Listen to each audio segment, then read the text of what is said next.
How important are childhood vaccines? The article I chose was Immunizations in the United States, Recommendations, Burdens, and Measures to Improve Compliance. It is from the peer-reviewed Journal for Managed Care and Hospital Formulary Management. It was written by C. L. Ventola, a consultant medical writer. I chose this article because I have a strong belief all children, unless medically unable, should be vaccinated according to the CDC guidelines. The author identifies barriers and reasons for non-compliancy and presents several measures to improve compliancy. Childhood vaccinations have been proven to be one of the most effective public health strategies to control and prevent diseases. Vaccines were first introduced in the late 18th century, and over the years, research and improvements led to the decline of most of these diseases. Despite availability of vaccines, multiple resurgences of measles, mumps, rubella, and pertussis have occurred since the 1980s. Refusal of vaccines has contributed to this. When a person is immunized, it not only protects them, but it adds to what is called the herd immunity. This is a form of indirect protection from infectious disease that occurs when a large percentage of the population has become immune to an infection, therefore providing a measure of protection for individuals who are not. With the rise of non-compliancy, we are decreasing the herd immunity effect, leaving all the population more vulnerable. There are many misconceptions about vaccines. Some are the concerns for side effects or the safety of the vaccines.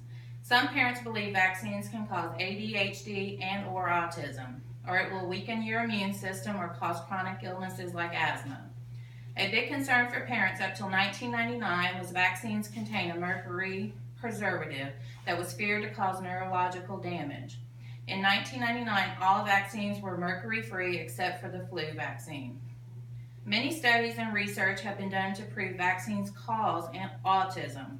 To this day, no proof has been able to connect vaccines to autism. Other barriers and concerns for non-compliance are some parents are concerned about the amount of vaccines a child receives in the combination vaccine. People's moral and religious beliefs play an important role in non-compliancy. Lack of access to health care due to cost and inability to make it to the appointments due to scheduling or lack of transportation. Language barriers and insufficient knowledge contribute to lack of adherence. Many people have not been exposed to these diseases in their lifetime, so they think they are non-existent and do not really understand the importance of the vaccines. There are things as healthcare staff we can do to increase compliance with vaccinations. The number one thing is education. Healthcare providers need to educate the parents of the importance of receiving these vaccines as directed by the CDC. Allow the parents to voice their concerns about possible side effects and discuss research concerning safeties of the vaccine. Providers need to make strong recommendations to get vaccinated. Define the health risks associated with not receiving the vaccines to provide a clearer picture for the parents to make a more well-rounded decision.